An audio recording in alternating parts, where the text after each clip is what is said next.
super beginnings of Midjourney. So imagine if you want to do, this is always how you start, /imagine, and then you prompt. So let's do LA in Florence, oil painting, bright spring day. And we want it to be square, so we don't have to add any aspect ratio commands. And we do that. And at first, Midjourney will generate 4 images. And we can see it generating. It takes, typically a bit under a minute. You can see the percentage, how much the image is completed here. Now it's 31%, now it's 46%. And we just wait.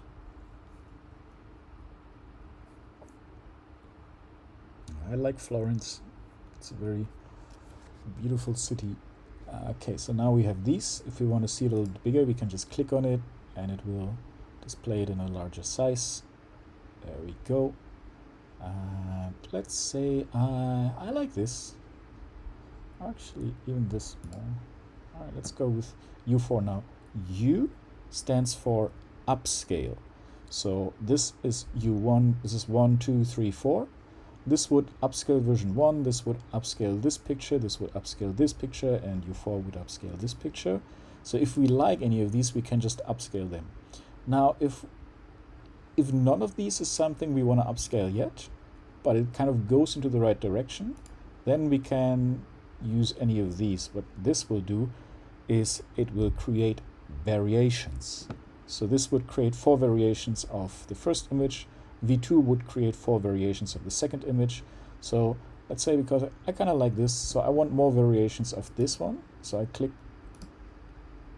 V4. And then again, takes about, just under a minute to create 4 more variations. And while it's doing that thing, what does this button mean? This button simply means rerun or re-roll a job. So it would just, run the same prompt again and create a different set of these 4, or a different set of images, not related to these at all. And there's always some randomness in Midjourney image generation, so it would be different images. But since I click V4, it will create variations of the 4th image it has generated. So you can see they're all kind of similar like this, right? And now let's say I like this one, 4. So let's just say I want to upscale this. So then I click U4, upscale image number 4. And it will do that. And there we go. And we can click on it to see it in a larger size. Very nice. And now what we can do is we can vary it strongly. This will create significantly different. Let's actually do it. We do very strong. And then we can also do very subtle. And as here, this is pretty self-explanatory, but it's still helpful to kind of see what the difference between strong and subtle variations is. So again, we gotta wait a little bit. Vary region means it would, let's actually do that too.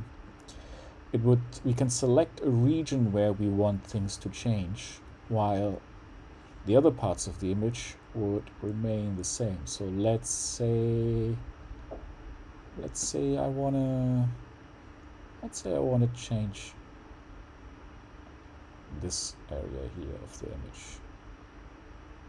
So by default, it's just going to be square, but I can also use the lasso tool. So let's say I want to change just this area here. And then we can go submit. And then it will regenerate the same image, but just change or vary the 2 selected regions I created. And now we can also see here, so these are the subtle variations of this image. So we can bring that up again, and then we can bring this up. And indeed, it's very subtle, right? It's still very similar to the original. Here there's a little bit more plant overgrowth. Here it's different, but overall this still looks pretty much like it's very close. Here you see the arc more, it's a bit higher. Here it's more overgrown. Here it's kind of straight, not round, right? So it's like subtle variations. But then if we look here, we can see here variations strong. So this is stronger variations. And again, if you go here to the first image, and then this one, we can see that it differs much more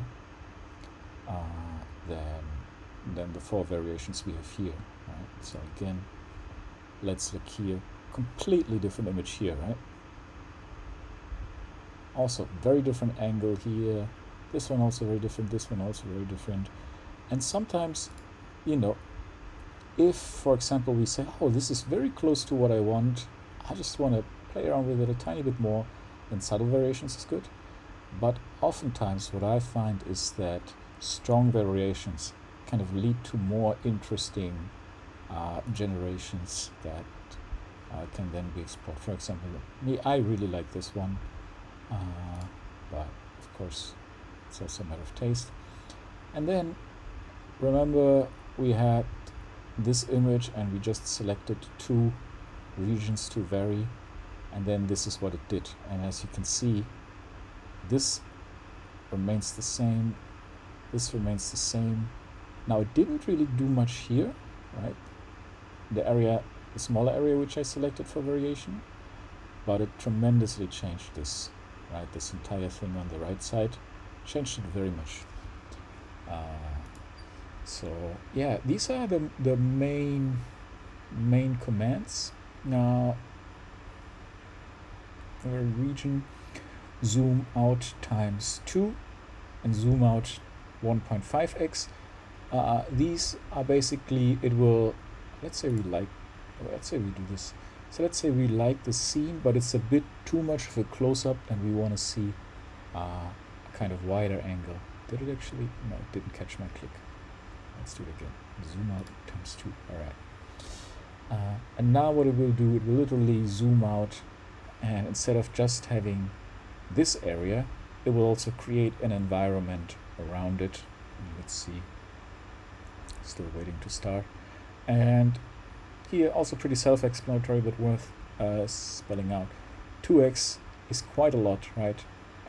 So if that is too much, we can also just zoom up by 1.5x, which will be a little bit less of zoom. And then it also allows for custom zoom. And custom zoom, so for example here we can change the prompt. So for example we could do rainy autumn day. Actually, let's take another example. Let's do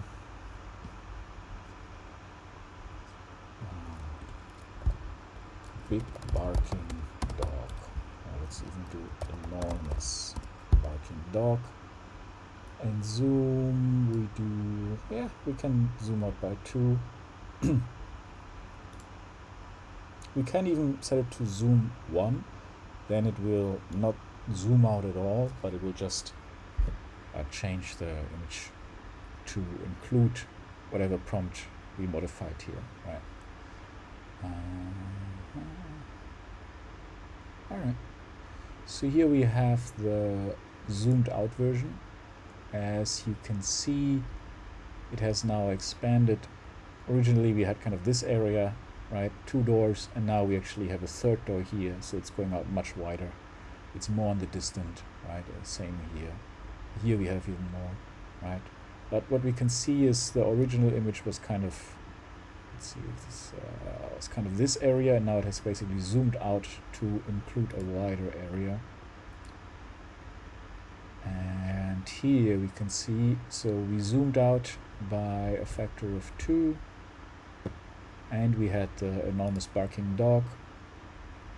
So now I don't know if these qualify as enormous barking dogs, but there's definitely, it's zoomed out and there's dogs in all of these, and I think this is an alien dog.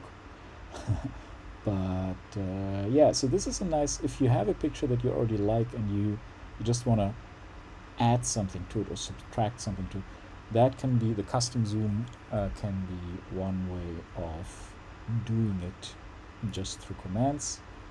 And that's, yeah, good enough for like a very basic intro section to the Midjourney Super Basics.